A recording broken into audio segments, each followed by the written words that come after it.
미네르바의 올빼미는 황혼역해 날개를 편다. 4장 드림캐쳐를 넘겨봤다.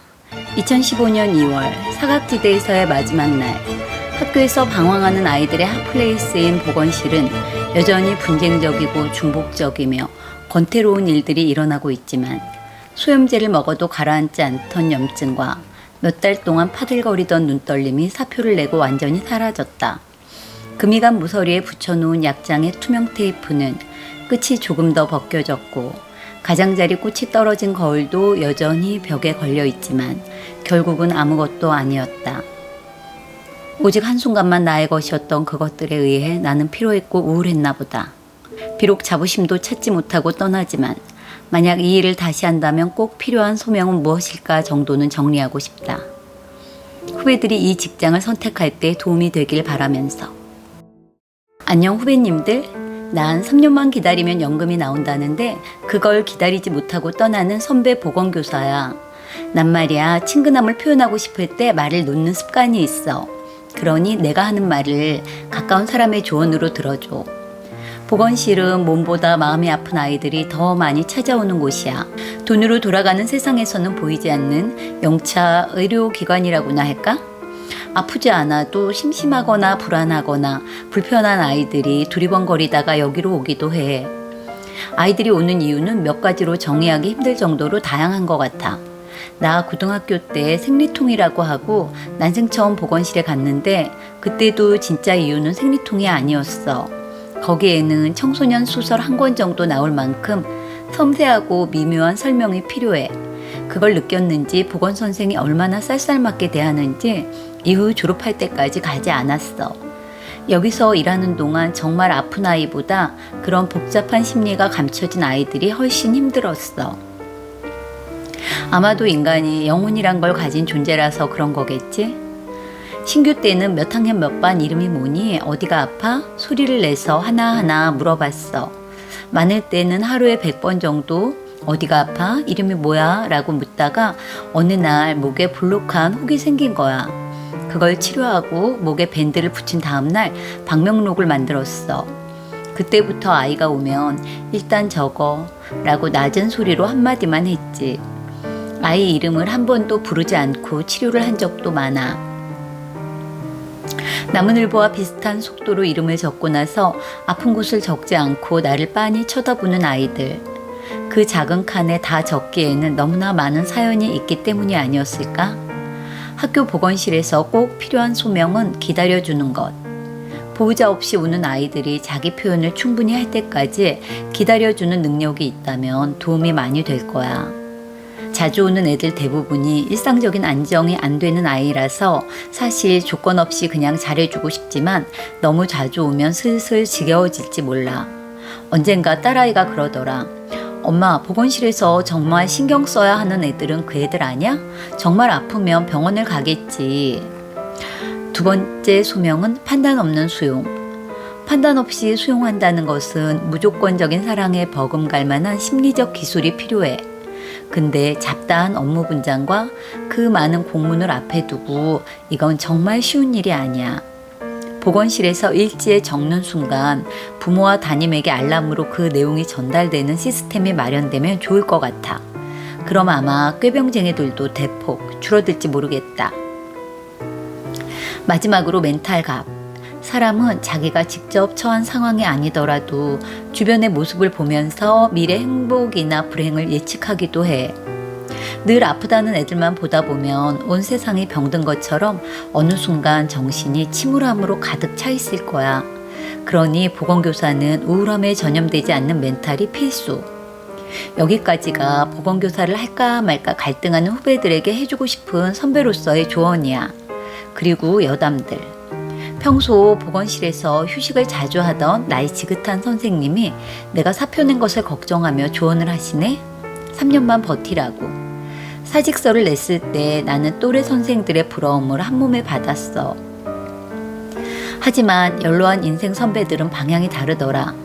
이 좋은 직장을 왜 관두냐고, 그러면 안 된다고 난리였지. 같은 결정이라도 나이에 따라 평가가 완전히 다른 걸 보고 내가 나이 들면 이 결정을 후회할지도 모르겠구나라는 걱정이 잠시 엄습했지만 문제는 이 순간이 너무 힘들다는 거야. 동료들과 당분간 이런 대화를 해야 할 텐데 뭐라고 대답하는 게 좋을까? 우선 거침없이 맘속을 말해볼게. 일이 나랑 안 맞았거든요. 이곳에서 일하면서 외로웠어요. 다들 일이 편해서 좋겠다고 할 때마다 이해받지 못하는 답답함을 느꼈거든요.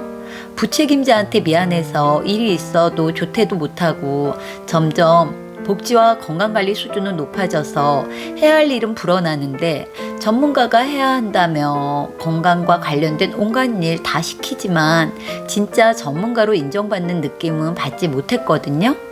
이제 와서 말인데 이 세상에 건강과 관련 없는 일이 몇 개나 있겠어요. 코걸이, 귀걸이 모든 게 건강과 연결되잖아요. 세월이 흐를수록 그런 게 점점 더 힘들더라고요.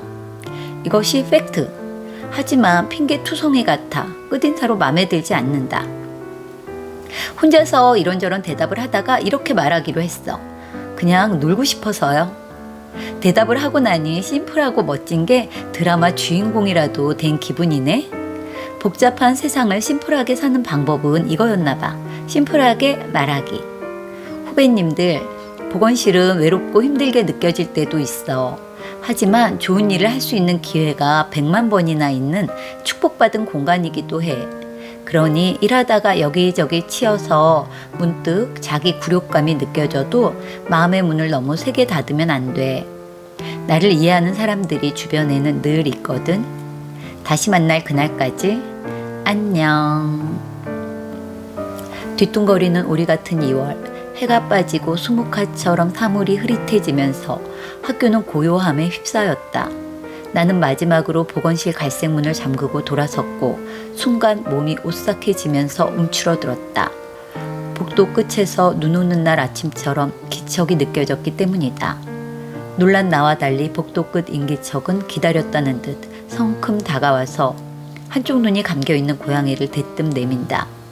등이 시퍼랬던 하얀 아이다. 선생님, 나비가 아파요. 무슨 고양이니? 고양이 눈이 왜 그래? 눈은 원래 이래요. 나비가 어제부터 아무것도 안 먹어요. 좀 고쳐주세요. 네가 키우는 거니? 엄마한테 얘기해서 동물병원 데려가야지. 안 돼요. 학교에서 몰래 키우는 거예요. 엄마 알면 큰일 나요. 엄마는 고양이 손도 못 대게 한단 말이에요. 어디서 키우는데? 너 설마? 아이는 과학실 사물함에 고양이를 넣어놓고 아침마다 밥을 주면서 키우고 있었다. 사물함이 더러워지면 옆으로 옮겨가며 키웠다고 당당하게 말하고 이제는 당신 차례라는 듯 고양이를 내게 들이밀고 있다. 그때 길고양이들을 위해 사료를 채워놓고 다니는 뒷모습 하나가 떠올랐다. 난 최근 통화 기록을 찾아 버튼을 누르고 지금 상황에 대해 낱낱이 보고했고 동생은 유능한 해결사처럼 한마디로 문제를 해결했다. 데리고 와. 나는 마지막으로 학교에서 가장 좋아했던 공간인 운동장을 한 번 더 보았다. 그리고 17년 동안 편해서 좋겠다는 말을 수없이 들었으나 하루도 편한 적이 없었던 직장을 벗어났다. 조수석에 웅크린 외눈박이 고양이를 보면서 앞으로 웃고 싶지 않을 때 웃지 않으며 살 것을 맹세했다. 도로는 계속 먹어야 하는 저주를 받은 사람의 내장처럼 꾸역꾸역 밀려드는 차들로 꽉 차 있었다. 머리 위에는 두꺼운 회색 구름이 바위처럼 육중하게 떠있고 독특한 구름 때문인지 거리는 우주전쟁이 나서 피난길을 떠나는 영화 속의 한 장면 같았다. 햇살 한 줄기 없는 흐린 날이었지만 난 음식점 문을 열기 전에 선글라스를 썼다. 동생은 한쪽 팔로 수저를 놓고 있다. 마비된 왼쪽 팔은 썩은 생선처럼 늘어져서 동생이 움직일 때마다 살짝 출렁거렸다. 몸은 어때? 그냥 그래. 한쪽 팔로 살다 보니 좀 불편한 정도? 유방암이 겨드랑이로 퍼져서 팔이 마비된 것을 담담하게 말하는 동생을 보면서 난 선글라스 쓰길 참 잘했다고 생각했다. 운전은? 그냥 천천히 했어. 예전에 운전 느리게 하는 사람들 엄청 욕하면서 다녔는데 지금 욕먹으면서 운전하는 그 느린 차가 바로 내가 돼버렸어. 세상이 얼마나 앞뒤가 맞게 짜여졌는지 살면서 이해하지 못했던 것들이 죽기 전에 어떤 식으로든 이해할 일이 생기는 것 같아. 고양이를 말할 때 동생의 표정이 순간 환하게 밝아졌다. 차에 키울 수 있겠어? 그럼 나 고양이들 엄마잖아. 나 요즘 마음이 아주 편해. 아무 걱정이 없어. 처음이야 이렇게 마음이 편했던 시간들. 그동안 뭘 그렇게 걱정하며 살았는지 모르겠어. 어제 아빠한테 갔다 왔어. 내가 한 손으로 꾸물거리니까 답답하다고 짜증내시더라. 그럴 거면 오지 말래. 말도 안 돼. 그게 암에 걸린 딸한테 할 말이니? 아빠도 두려워서 그러는 거야. 내가 병에 걸린 게 나보다 더 무서워서 보기가 힘든 거지. 아빠가 그러는 거 이해할 수 있어. 화가 잔뜩 난 불안한 어린애니까. 아빠는 어린 시절 할아버지에 대한 두려움에서 벗어나지 못하고 평생을 멈춰 있기 때문에 온 세상에 끝없이 자기만 이해하고 사랑하길 요구하는 거야. 애정결핍이니까. 우리도 어린 시절의 상처가 만만치 않잖아. 그걸 벗어나지 못하면 자기도 모르게 누군가한테 그 상처를 퍼붓고 있을 거야. 그 대상은 자기거나 자기가 가장 사랑하는 사람. 그도 아니면 불특정 다수가 되겠지. 애정결핍이 그렇게 무서운 거야. 죽음이란 무엇인가? 죽음과 가까워진 동생은 모든 걸 이해하고 초월한 철학자처럼 편안해 보였다. 덩달아 마음이 편해진 나는 선글라스를 벗고 술잔을 입으로 가져갔다. 빈속에 알코올이 식도로 넘어가면서 화물감이 솟아오르고 술은 능숙하게 우울함을 밀어냈다. 창밖에는 빗물이 삶의 비애를 수긍하는 여인의 눈물처럼 흐르고 있었다. 보통 사람들이 죽음을 선고받을 때 나오는 첫 번째 반응은 부정과 분노다. 하지만 동생은 달랐다. 마치 그동안의 노력에 대한 보상을 받은 사람처럼 만족해했다. 암 선고를 받고 나서 비로소 악몽에서 벗어나 삶에 안도하는 사람이 바로 내 동생의 슬픈 자화상이다. 나는 나도 모르는 슬픔이 올라오지 않도록 술을 한 모금 더 밀어 넣었다. 잠시 후 동생은 비닐 가방을 테이블 위에 놓았다. 안에는 하얀 깃털과 보라색 깃털이 매달린 동그란 드림캐쳐가 들어있었다. 인사동에도 있더라. 동생과 함께 여행을 갔던 곳. 발리에서 처음 본 드림캐쳐. 아메리카 원주민들이 악몽을 걸러주고 좋은 꿈만 꾸게 해준다는 의미로 만들었다고 가이드가 설명했다. 이미 많은 기념품들로 꽉 찬 가방에 드림캐쳐의 자리는 없었다. 동생은 발리에서 놓친 드림캐쳐를 인사동에서 잡았다며 내 앞에 놓는다. 비장하고 독창적으로 죽음을 맞이할 준비를 마친 동생이 나에게 넘겨주는 삶의 가치인 걸까? 나는 드림캐쳐의 부드러운 깃털을 손끝으로 만져보았다. 언니, 너는 또 다른 인생 시작이잖아. 좋은 꿈은 좋은 꿈을 꾸게 할 거야. 과거에 매몰되지 말고 진짜 원하는 꿈을 이루길 바래. 꿈은 이루어진다잖아. 넌 꿈이 있었니? 그럼 나 원래 작가가 꿈이었어. 고등학교 때 몰래 써놓은 멜로소설도 있었는걸? 정말 몰랐다. 동생에게 그런 꿈이 있는 줄. 슬펐다. 말문이 막힌 내 머릿속에 양희은의 사랑, 그 쓸쓸함에 대하여가 떠올랐다. 도무지 알 수 없는 한 가지. 사람을 사랑하게 되는 것. 참 쓸쓸한 일인 것 같아. 입술 사이로 다음 노래 구절이 나도 모르게 흘러나왔다. 사랑이 끝나고 난 뒤에는 이 세상도 끝나고. 노래와 슬픔은 중간에 목구멍에서 술에 쓸려 내려갔고 술은 고통스러운 영혼 사이사이로 흘러들어갔다. 내 몸은 지금 아픈 데가 없다. 평소 나는 과로와 고통을 피하려고 철저하게 계획한다. 근데 이 고통은 어디서 온 걸까? 모르겠다. 한 잔 더. 나는 비범하고 매혹적인 술잔을 든 채 동생을 바라보았다. 투명한 잔을 통해 마주한 우리 얼굴에서 눈물과 미소가 동시에 나왔다. 웃고 싶지 않을 때 웃지 않기로 맹세까지 했지만 행복의 끝자락이라도 잡아보려니 이 방법 말고 아는 게 없다. 우리는 제법 많이 웃었다. 술은 죽음에 대한 승리였고 무력함을 다채롭게 표현하는 화사한 색채의 마술이었다. 25년 전 엄마는 유방에 커다란 암덩어리가 생겨서 한쪽 유방을 완전히 제거했다.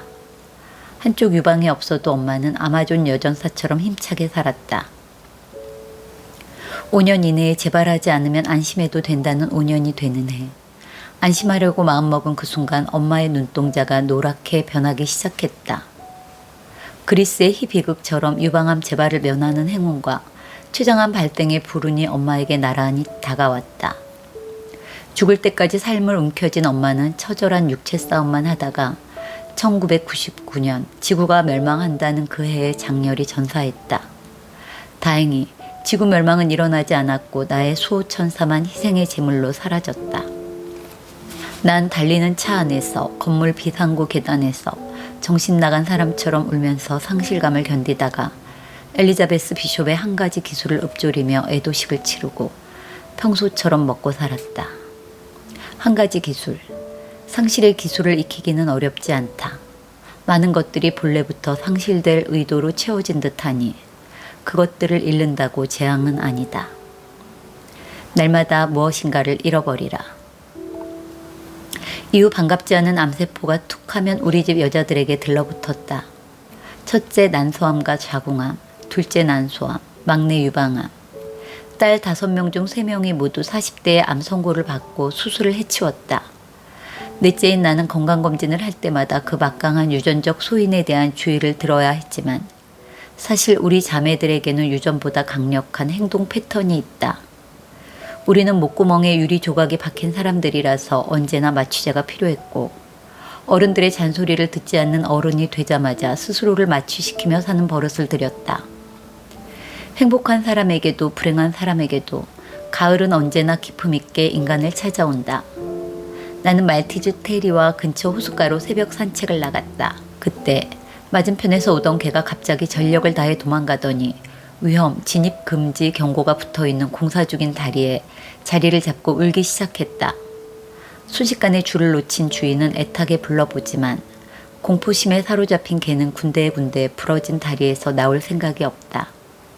딱히 잘못한 거 없이 미안해진 나는 그 자리에 멈춰서 서럽게 울고 있는 개를 안타까움으로 지켜보았다. 내 곁에 테리는 미안함은커녕 바닥에 있는 나뭇가지에 코를 박고 식물 연구 중이다. 산책만 나오면 테리는 다른 개들은 본체만 채 나무와 돌에만 관심을 쏟는다. 그 위대한 몰입을 존경하는 마음으로 나는 테리를 박사님이라고 부른다. 개를 놓친 주인은 발을 동동 구르며 말했다. 개를 무서워해서 그런 거예요. 나는 연구 논문이라도 쓸 기세로 그루터기를 탐색하고 있는 박사님을 끌고 서둘러 자리를 피했지만 한참 동안 개 울음소리를 들으며 걸어야 했다. 곡소리처럼 서러운 개소리가 호숫가 전체에 스며들었고 난 슬픈 계시를 받은 사람처럼 눈물이 솟구쳤다. 거짓 공포를 피하려고 목숨이 위험한 곳으로 도망친 그 행동이 너무 친숙해서 특별한 노력 없이 나는 그 개의 행동을 이해했다. 두려움을 피해 탈출한 마지막 비상구가 언제 무너질지 모를 다리 위라니. 나는 혼비백산 도망가서 울고 있는 개를 보면서 아무도 도울 수 없는 곳에서 홀로 떨고 있는 얼굴을 떠올렸다. 나는 신을 믿는 사람을 만나면 동생의 이름, 나이, 질병명까지 정확히 말하면서 기도해 달라고 부탁을 했다. 보다시피 나는 명백한 유신론자다. 나같이 신을 만나지 못한 유신론자가 제일 안타깝다. 불운한 유신론자는 차선책으로 신 다음 파워가 있는 질병에 끌릴 위험이 있기 때문이다. 질병과 종교는 비슷하다. 질병도 두려움을 없애주고 현실의 무거운 짐을 충분히 덜어준다. 그래서 평생 두려움에 휩싸여 살던 동생이 도망간 곳이 질병의 처마 밑이다. 그렇게 질병은 사이비 교주처럼 우리 자매들에게 신의 위치를 차지하며 영역을 넓히고 있었다.